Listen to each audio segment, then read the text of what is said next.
স্বাগত জানাচ্ছি আমি পলাশ রায়। আজকের ভিডিও টিউটোরিয়ালে দেখাবো আপনি আপনার ল্যাপটপ বা কম্পিউটার থেকে কিভাবে পাসওয়ার্ড চেঞ্জ করবেন।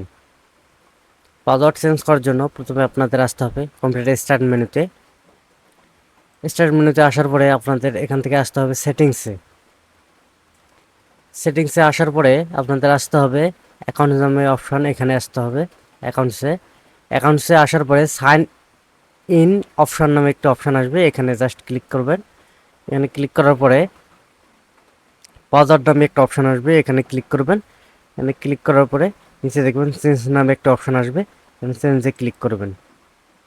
চেঞ্জে ক্লিক করার পরে এখানে চাচ্ছে কারেন্ট পাসওয়ার্ড, বলতে বর্তমান আমার পাসওয়ার্ডটি যেটি আছে এটা দিতে হবে।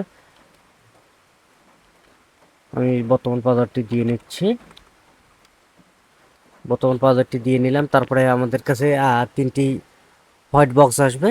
হোয়াইট বক্সে প্রথমে দিতে হবে বর্তমান যে আমরা নতুন পাসওয়ার্ডটি সেট করতে চাচ্ছি সেটা দিতে হবে। নতুন পাসওয়ার্ডটি আমি দিয়ে নিলাম।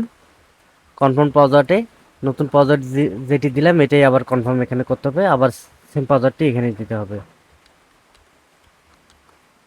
তারপর পাসওয়ার্ড হিন্ট এখানে আপনাদের দিতে হবে। এই যে নতুন পাসওয়ার্ডটি যে দিলেন এটা যদি কোনোদিন মনে না থাকে তাহলে এটা দিয়ে আপনারা মনে করতে পারবেন, অর্থাৎ আপনি এখানে একটা সংকেত দিতে পারেন। যেমন আমি এখানে দিয়ে দিলাম 7, এটা সংকেত। এটা দেখে আমি যেন বুঝতে পারি এখানে আমি কি পাসওয়ার্ড দিয়েছি। তারপরে নেক্সটে ক্লিক দিব। তারপরে ফিনিশ, আমাদের পাসওয়ার্ডটি পরিবর্তন হয়ে গেছে।